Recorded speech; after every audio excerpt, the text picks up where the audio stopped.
Hello everyone, আসসালামু আলাইকুম। সবাই কেমন আছেন? আলহামদুলিল্লাহ, আমি ভালো আছি। তা আজকে আমি আপনাদের জন্য খুবই মজাদার একটা মাছের রেসিপি নিয়ে আসলাম। তো আমি এখানে কিছু কাতল মাছ নিয়েছি। এখানে আমি ৮ পিস কাতল মাছ নিয়েছি। তো মাছটাকে প্রথমে আমি খুব ভালো করে ধুয়ে নিয়েছি, ধুয়ে পানিটা ঝরিয়ে নিয়েছি। এখন একটা বোলের মধ্যে মাছটা নিয়ে তার সাথে পরিমাণ মতো লবণ, একটু হলুদের গুঁড়ো, একটু মরিচের গুঁড়ো, সাথে একটু সরিষার তেল দিয়ে আমি খুব ভালো করে এটাকে মেখে নিচ্ছি। মেখে আমি কিছুক্ষণ রেখে দিব ম্যারিনেট হওয়ার জন্য। আমি এর মধ্যে বাকি মশলাগুলো রেডি করে নেব।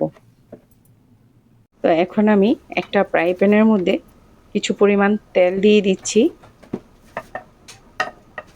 আর এই তেলটা খুব ভালো করে যখন ফ্রাই প্যানটা খুব ভালো হিট হবে তারপরেই তেলটা দিবেন। তেলটা দেওয়ার পর মাছটা দিবেন।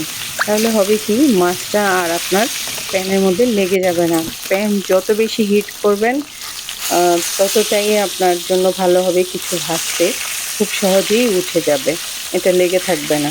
আর আপনি যত ঠান্ডা প্যানের মধ্যে তেল দিয়ে আপনি এগুলি ভাজতে যাবেন ততটাই প্রবলেম হয়ে যাবে। দেখবেন অনেক সময় মাছ বা মুরগি যেটাই আমরা ভাজতে যাই নিচে দিয়ে লেগে যায়।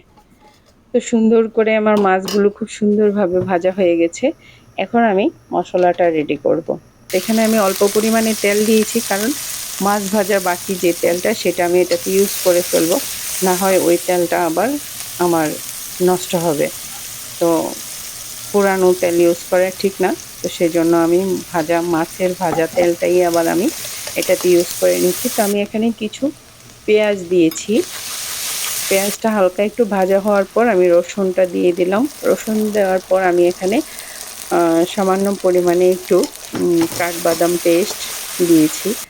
মাছ ভাজিতে বাদাম বাটা দিলে মাছের অনেক টেস্ট বেড়ে যায়।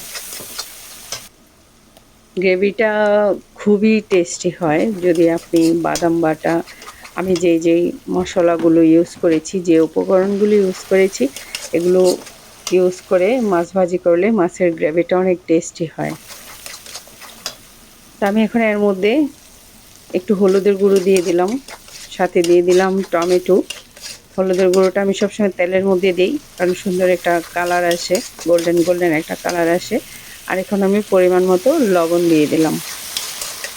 তো মশলাটা যেন জ্বলে না যায় সেজন্য আমি একটু পানি দিয়ে দিলাম। পানি খুব বেশি দেওয়া যাবে না, তাহলে মশলাটা আবার সুন্দর একটা গ্রেভি আসবে না, একটু পানসে পানসে একটা গ্রেভি হয়ে যাবে। তো এখন আমি পরিমাণ মতো লাল মরিচের গুঁড়ো দিয়ে দিলাম। দিয়ে মশলাটাকে আমি একটু কষিয়ে নিয়েছি। এখন আমি এর মধ্যে একটু টক দই দিয়েছি। আপনারা টক দইটা সবসময় মাছ ভাজিতে ইউজ করার চেষ্টা করবেন। অনেক সময় আমরা ফ্রিজে মাছ রেখে দিই, সে মাছটা একটু ড্রাই হয়ে যায়। যখন আমরা এটা টক দই দিয়ে আমরা রান্না করি তখন অনেকটা সফটনেস পাওয়া যায় মাছের মধ্যে, ওই ড্রাই ভাবটা অনেকটা কমে যায়। আমি মশলাটা খুব ভালো করে কষিয়ে নিচ্ছি। দেখতে পাচ্ছেন চারপাশ থেকে একটু তেল উঠে আসতেছে। আর এর মধ্যে আমি আদা পেস্টটা দিতে আমার একটু মিস হয়ে গিয়েছিল, তো এখন আমি আদা পেস্টটা দিয়ে দিয়েছি। এটাতে আদার কোনো ফ্লেভার পাওয়া যাবে না, মাছটা কষানোর সাথে সাথে আদার কাঁচা ভাবটাও চলে যাবে। তো এখন আমি সামান্য পরিমাণে একটু পানি দিয়ে দিব মাছ ভাজিটাতে, যেহেতু মাছগুলো বড় সাইজের, একটু সিদ্ধ হওয়ার ব্যাপার আছে।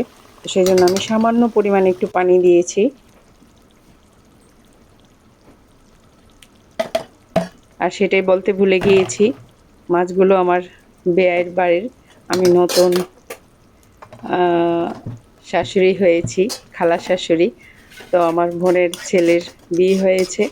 তো সেই বিয়ের কথা যেদিন শুরু হয়েছে সেদিন থেকেই এই শুধু মাছ মাংস এগুলি। তো আজকে বেয়াই আবার অনেক মাছ পাঠিয়েছে, তো আমার বোন আমাকে আবার মাছ দিয়েছে। তো সেখান থেকেই মাছ দিয়ে আমি আপনাদের জন্য এই রেসিপিটা রেডি করেছি। যদি আমার ভিডিও ভালো লেগে থাকে অবশ্যই আমার ফেসবুক পেজটা ফলো করে দিবেন, ইউটিউব চ্যানেলটা সাবস্ক্রাইব করে দিবেন। অবশ্যই নতুন নতুন ভিডিও পাওয়ার জন্য আমার পাশে থাকবেন। আমি এখানে একটা সার্ভিং ডিশে মাছটা নিয়েছি। এর মধ্যে আমার হাজব্যান্ড আবার একটু টেস্ট করে ফেলেছে, বলতেছে এত টেস্ট হয়েছে মাছ ভাজি। আমি এটাকে সার্ভিং ডিশে নিয়ে নিলাম। দেখতে পাচ্ছেন মাছ ভাজিটা খুবই লোভনীয় হয়েছে, অনেক সুন্দর হয়েছে। এখন আমি আমার সাহেবকে ভাত দিয়েছি, সাথে এখন একটা মাছ ভাজি উঠিয়ে দিচ্ছি, ১ পিস মাছ উঠিয়ে দিলাম। দেখি ওর রিঅ্যাকশনটা কি হয়। আগামী দিনের দুপুরের জন্য আমার থাকে কিনা আমি জানি না। এখন আমার রাতের ডিনার চলছে। না ও অনেক মজা করে খেয়েছে। তো আল্লাহ হাফেজ, সবাই ভালো থাকবেন। আসসালামু আলাইকুম।